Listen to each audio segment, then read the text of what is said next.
Al Jazeera Podcasts.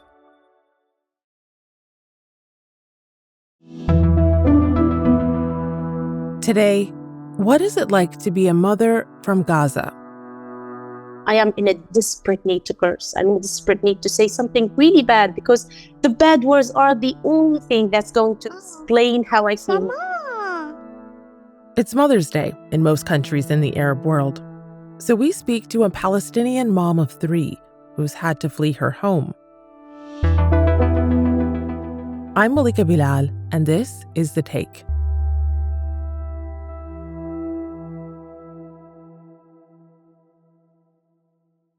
I really want to curse so bad, but I feel like my mother is going to be there anytime.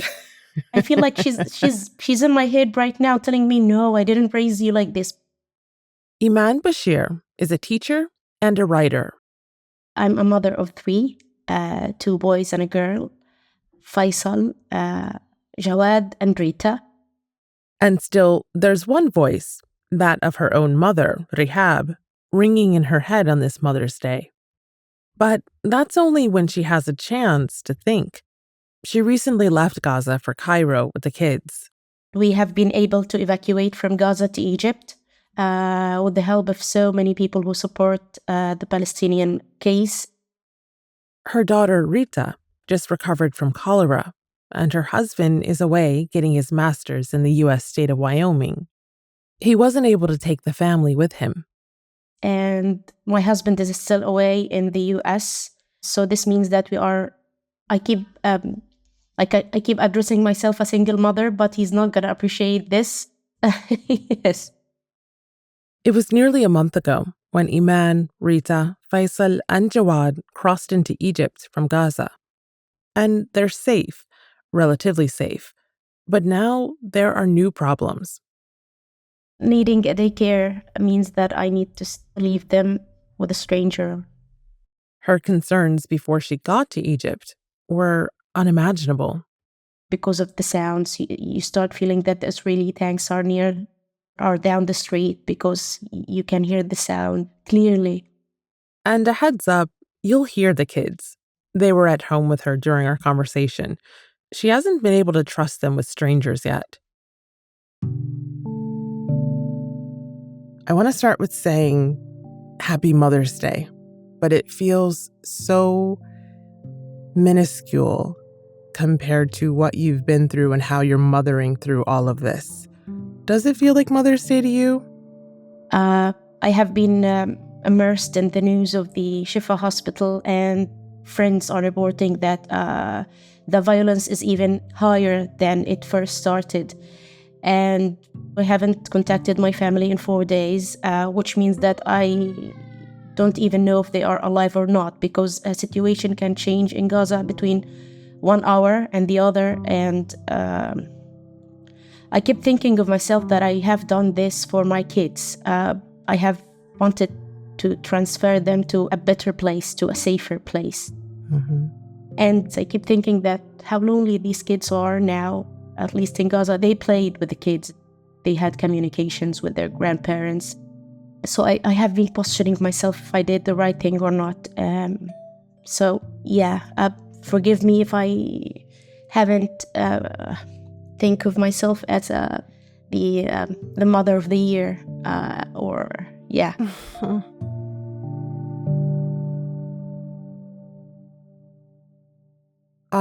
You are in Egypt and you recently got there after fleeing Gaza, but it sounds like your extended family is all still in Gaza.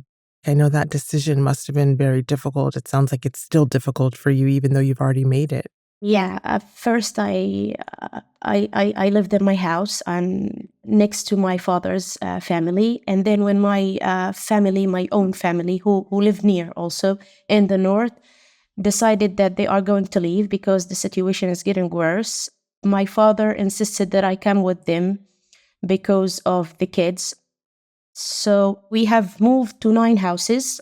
Because every time the Israeli army gets closer, we ran away to another house. Wow. And one of them was a class in a school. I lived with 56 persons in the same room. we were hanging blankets in the middle of the class so that we can at least change our clothes, at least have baths, because more than 10,000 people in one school are going to share 3 bathrooms. That's when the situation started to get really, really worse. Eman says her kids started getting sick. The kids started to have abdominal aches and vomiting, diarrhea. And then Jawad and Faisal got recovered, but Rita didn't. And nobody knew what is going on with her. They keep telling me that is she taking the medicine? I tell them, yeah, she's taking it. But nothing is like, she's not getting healthier.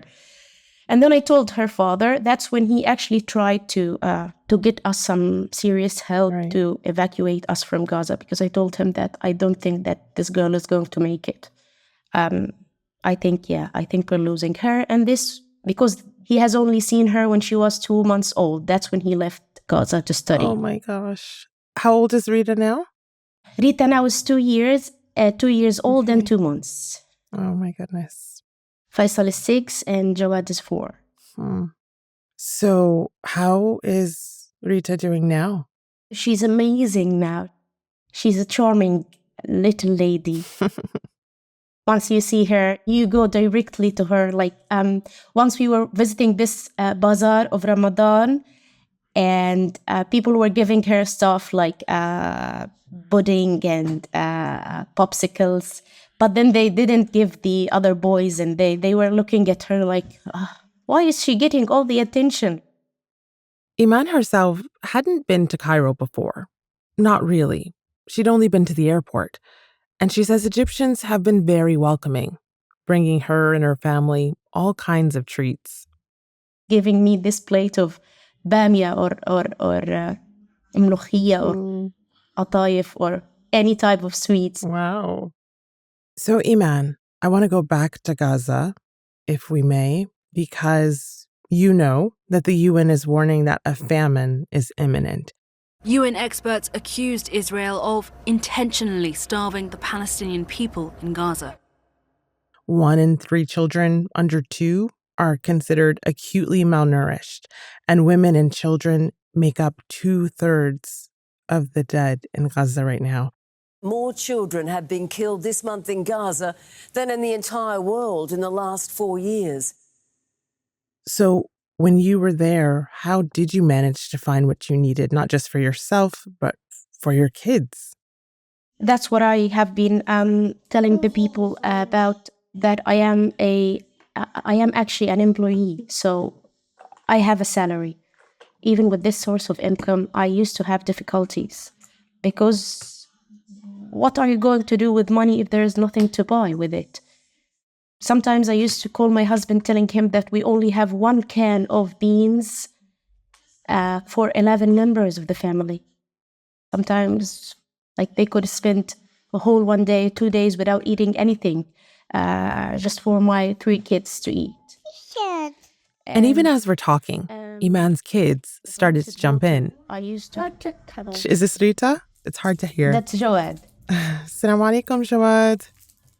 You're doing this interview and we're so grateful, but how are you getting things done in the day?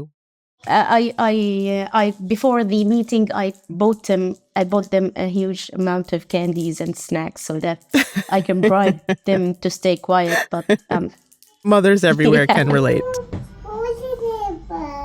أنا أحبك. Aww. شكرا كتير. Okay. Yes, I'm with you. So, Eman, you were living under shelling, bombings, unimaginable violence. How did you comfort your kids? What did you tell them when they would hear or see the walls shake? Faisal is living this for the 3rd time now. So when he first lived it, I lied to him and I told him that these were fireworks, which he believed that in the first time. But then as he got older, he started to feel like I'm lying. No, that's not firework. Why I am not allowed to see it? Why I'm not allowed to open the window and look at it directly and maybe like enjoy it happily in the street? Why are some people dying of these fireworks? So as he started to question this, I felt I am obliged to tell him the truth. And he's an amazing kid. He's my little man who has been filling the gap of the absence of his father. He's boycotting, by the way. Whenever he sees any product, he keeps telling me, "Does this serve Israel? Is this Palestinian?" And it's amazing. But then again, it's I don't think these are the normal conversation that a mother and a son are supposed to have. I'm supposed to tell him, "What do you want for your birthday?" I'm supposed to ask him if he has done his homework or not. These are the normal conversation. But regarding Jawad has been asking about his father a lot. He's really tired of the absence of his father. Yeah. Are there any plans? Is it possible? How will you be reunited? Well, actually, I have some really good news because I have been accepted in Wyoming, which is his university right now. Congratulations. That is very good news. But the problem is that his visa is going to end. But again, I'm trying to live one day by a time. More after the break.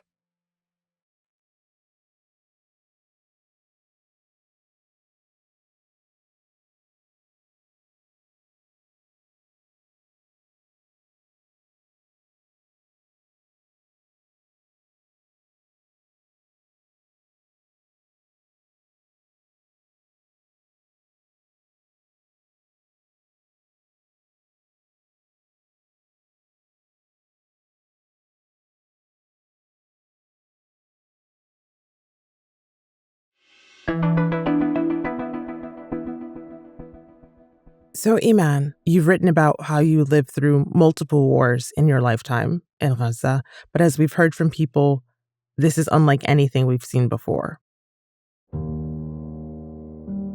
And so often the people who bear the brunt of the conditions of war are women. Yeah. What is the reality of being a woman in Gaza right now? What was your reality? There's no way I could think of women in Gaza right now without thinking of my own mother, who's surviving the war right now, taking care of another 6 members of her own, and while smiling all the times. I think the situation in Gaza regarding women is filled with horror. When the pads got missing from the market, these were something normal for every woman to have, like something I don't need to worry about. Women can't find sanitary products, painkillers to ease their cramps aren't available, and something as simple as a hot drink is hard to come by. And then we started facing another dilemma of missing the diapers of little babies. Before traveling to Egypt, I have bought a bag of diapers that actually cost $150. Even for me, it's a really high amount. 2/3 of the Gaza Strip cannot afford this amount. And I remember that when I was walking with holding it in the street, people were asking me, where did you get it from? Do you want to sell it? For women in specific, I think it was difficult because recalling these memories. Yeah, I can imagine. Take your time. It's really absurd because I keep thinking of the happy days when we were actually surviving, when we were trying to overcome the bad days with sarcasm and with trying to create our own happiness, because without this, you're not gonna survive. One situation that's actually stuck in my mind, and I'm trying my best to recover from it, is that when there were no diapers, and I used a pad for my child, and it was embarrassing, and it was really difficult for me because the pad is not gonna do the work. That's not That's not the normal thing.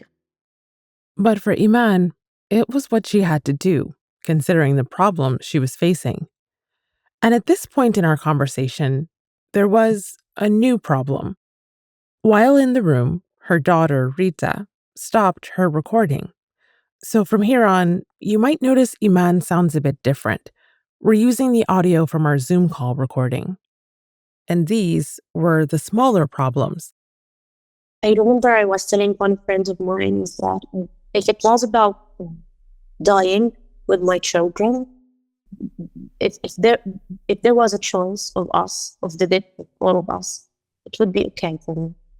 Honestly, it would be okay. Nobody is left to mourn the other. But I'm not going to be there when I see a missing leg of my child or a missing hand or the slow death.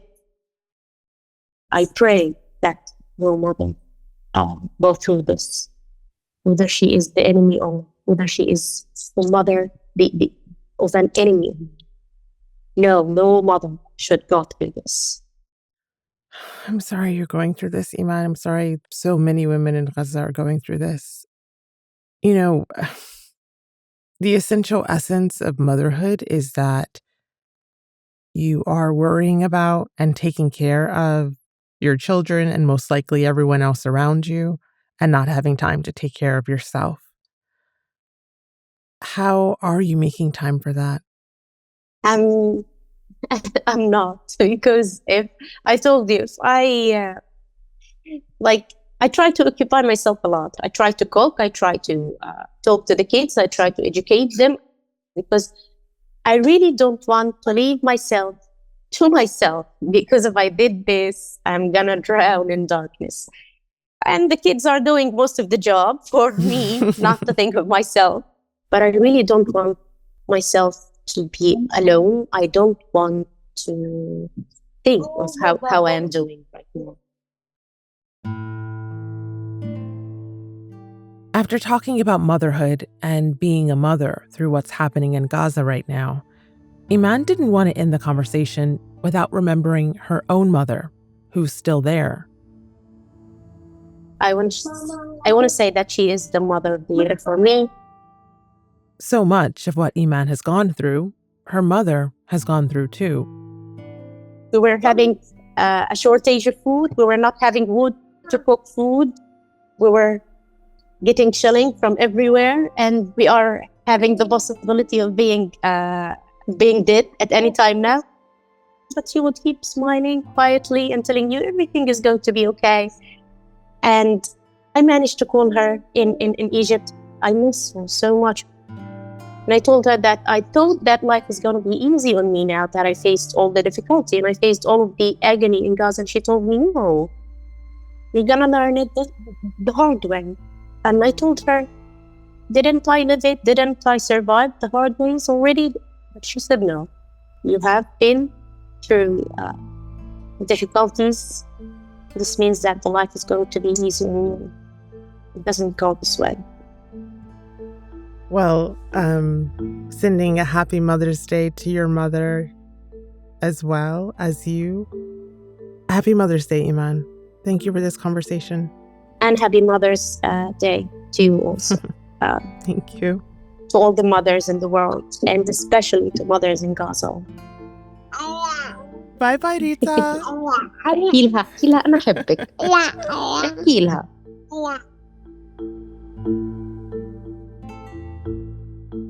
And that's The Take. This episode was produced by Chloe K. Lee and Miranda Lin, with Zaina Badr, Sonia Bagat, Varanisa Campana, David Enders, Sari el-Khalili, Ashish Malhotra, Nagin Oliai, Khalid Sultan, Amy Walters, and me, Malika Bilal. Our sound designer is Alex Roldan. Alexandra Locke is The Take's executive producer, and Ney Alvarez is Al Jazeera's head of audio. We'll be back.